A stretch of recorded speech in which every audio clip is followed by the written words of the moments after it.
불교에서 코끼리는 어떤 의미일까? 왜 불교에서는 코끼리를 이야기할까? 법구경 시리즈를 제작하며 한 장 한 장 깊이 들여다보던 중 문득 법구경 제23장 코끼리의 품을 마주하게 되었습니다. 법구경 제23장 코끼리의 품. 이 장은 수행자의 길과 코끼리의 삶을 비교하며 올바른 수행자의 태도를 강조하는 가르침을 담고 있습니다. 부처님은 늘 연꽃처럼 맑은 수행을 이야기하시고 사슴처럼 온화한 자비를 가르치셨습니다. 그런데 왜 갑자기 코끼리가 나올까 하고 궁금했습니다. 불교를 공부하며 하나씩 배워가고 있는 저에게 이 질문은 생각보다 깊이 파고들었습니다. 너무나도 기본적인 것 같으면서도 쉽게 답을 찾을 수 없는 의문이었습니다. 불교에서 코끼리는 무엇을 상징할까? 부처님께서는 왜 코끼리에 빗대어 수행을 설명하셨을까? 궁금증을 품고 자료를 찾아보기 시작했습니다. 그렇게 하나씩 실마리를 풀어나가며 저는 코끼리가 단순한 동물이 아니라 불교 수행의 깊은 상징성을 가진 존재라는 것을 알게 되었습니다. 코끼리는 단순한 힘의 상징이 아니라 강한 의지, 인내, 그리고 깨달음을 향한 수행자의 길을 나타내는 상징이었습니다. 이제 그 이야기를 풀어보려 합니다. 코끼리, 고대 인도에서 신성한 존재. 코끼리는 단순한 동물이 아닙니다. 고대 인도에서 코끼리는 왕권과 신성함을 상징하는 존재였습니다. 힌두교에서의 코끼리. 힌두교에서는 코끼리 머리를 가진 신 가네샤가 있습니다. 가네샤는 지혜, 인내, 그리고 장애물을 제거하는 신으로 숭배됩니다. 인도에서는 오랜 세월 동안 코끼리를 신성한 존재로 인식해왔습니다. 자이나교와 불교에서의 코끼리. 자이나교에서도 코끼리는 평온한 마음과 강한 결단력을 상징합니다. 불교에서도 코끼리를 수행자의 강한 의지와 깨달음의 길을 상징하는 존재로 해석합니다. 코끼리, 불교에서 특별한 존재. 불교에서 코끼리가 중요한 상징으로 등장하는 이유는 부처님의 탄생 이야기부터 시작됩니다. 부처님의 어머니 마야 부인은 부처님을 잉태하기 전 꿈속에서 하얀 코끼리가 자신의 몸속으로 들어오는 환상을 보았습니다. 이는 단순한 꿈이 아니었습니다. 고대 인도에서는 코끼리가 왕과 신성한 존재의 탄생을 예고하는 동물로 여겨졌기 때문입니다. 즉, 부처님의 탄생 자체가 이미 코끼리와 깊은 관련이 있었던 것입니다. 이뿐만이 아닙니다. 팔릴라야 코끼리, 부처님을 지킨 존재. 부처님께서 깨달음을 얻으신 후 많은 제자들이 따랐고 불교 공동체가 형성되었습니다.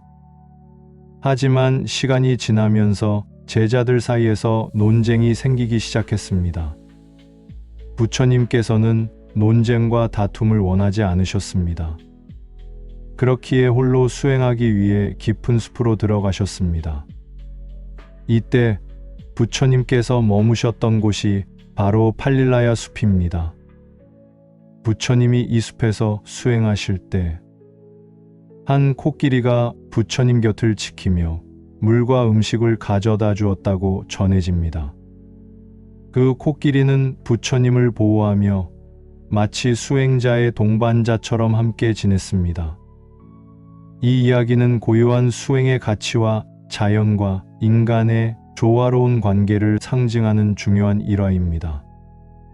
부처님께서 깊은 숲속에서 명상하며 수행하실 때 한 코끼리가 부처님을 따르며 물과 음식을 가져다 주었다는 이야기가 전해집니다.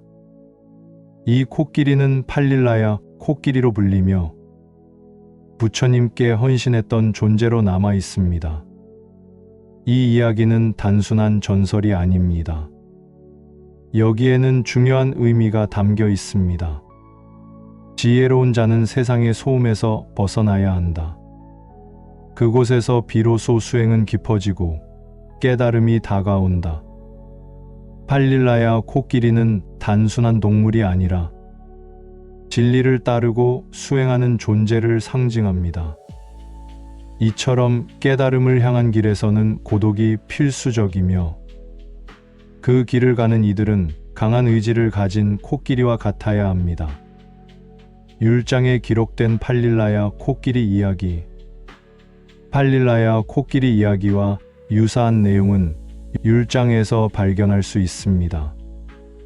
율장은 부처님과 제자들의 수행 규칙과 생활을 기록한 경전인데, 여기서 부처님이 논쟁을 피하고 숲으로 떠나셨다는 이야기가 나옵니다. 부처님께서 숲속에서 수행하시며 코끼리와 원숭이가 부처님을 보살폈다는 이야기가 포함되어 있습니다. 코끼리는 부처님께 물을 가져다 주었고 원숭이는 부처님께 꿀을 바쳤다는 전설도 함께 전해집니다. 이러한 이야기들은 부처님께서 자연 속에서 수행하며 그 고요한 환경 속에서 깨달음을 더 깊이 다지셨다는 의미를 강조합니다.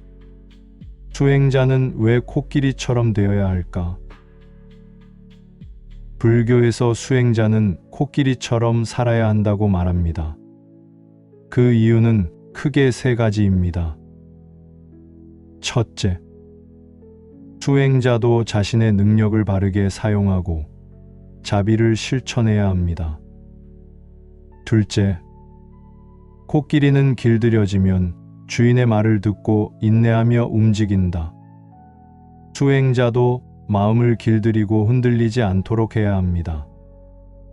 셋째, 코끼리는 필요할 때 무리에서 벗어나 홀로 수행의 길을 간다. 수행자도 세속의 욕망과 집착에서 벗어나 내면을 바라보아야 합니다. 부처님께서는 말씀하셨습니다. 나는 길들여진 코끼리와 같이 욕망을 떠나 홀로 수행하리라. 즉, 수행자는 코끼리처럼 인내하며 지혜롭고 조용히 수행하는 존재가 되어야 합니다. 오늘도 부처님의 가르침을 새기며 우리의 마음은 길들여지지 않은 코끼리와 같습니다. 분노, 욕망, 불안, 집착이 우리를 흔들리게 만듭니다. 그러나 우리는 코끼리처럼 인내하며 수행해야 합니다. 고독을 두려워하지 말고 흔들리지 않는 마음을 키워야 합니다. 법구경 코끼리의 품이 가르쳐주는 메시지는 단순합니다. 마음을 길들이고 수행의 길을 걸어라. 코끼리처럼 조용하지만 강한 존재가 되어라. 어렵지만 재미있고 가슴을 울리는 깊은 부처님 말씀에 불교에서 코끼리가 가지는 의미를 조금 더 깊이 이해할 수 있었습니다. 또 한 번 오늘을 감사하며 법구경 제23장 코끼리의 품 개송으로 마무리합니다. 법구경 제23장 코끼리의 품. 길들여지지 않은 코끼리는 전쟁터에 나가도 적을 감당하지 못한다. 수행자도 자기 마음을 길들이지 못하면 깨달음에 이를 수 없다. 나는 길들여진 코끼리처럼 욕망을 떠나 홀로 수행하리라. 길들여진 코끼리만이 왕에게 쓰이듯 수행자는 스스로를 조절해야 한다. 잘 길들여진 코끼리는 귀한 존재이다. 길들여진 코끼리는 왕이 타고 전쟁에 나가듯 수행자도 자신을 통제해야 한다. 나는 욕망을 초월한 수행자들의 모임을 갈망한다. 나는 마치 숲속에 홀로 남은 코끼리처럼 홀로 수행하는 길을 가겠다. 마치 코끼리가 깊은 숲속으로 들어가듯 수행자는 홀로 나아가야 한다. 오염된 사람들과 함께하면 그 흐름에 휩쓸리기 쉽다. 어리석은 사람들과 함께 있느니 차라리 혼자가 낫다. 지혜로운 자는 숲속의 코끼리처럼 홀로 수행해야 한다. 사랑하는 자를 떠나보낸 사람도 괴로워한다. 마치 코끼리가 전쟁터에서 자유를 갈망하듯 수행자는 속박에서 벗어나야 한다. 참된 벗을 만나면 그는 내게 행복을 가져온다. 마치 길들여진 코끼리가 왕에게 유용하듯 좋은 벗은 수행을 돕는다. 게으름에 빠지지 말고 마음을 길들여라. 수행자는 마치 강인한 코끼리처럼 자신을 단련해야 한다. 어리석은 자들과 함께하면 마치 쑥대밭이 된 들판처럼 오염될 것이다. 수행자는 스스로를 보호하며 홀로 수행하는 길을 가야 한다.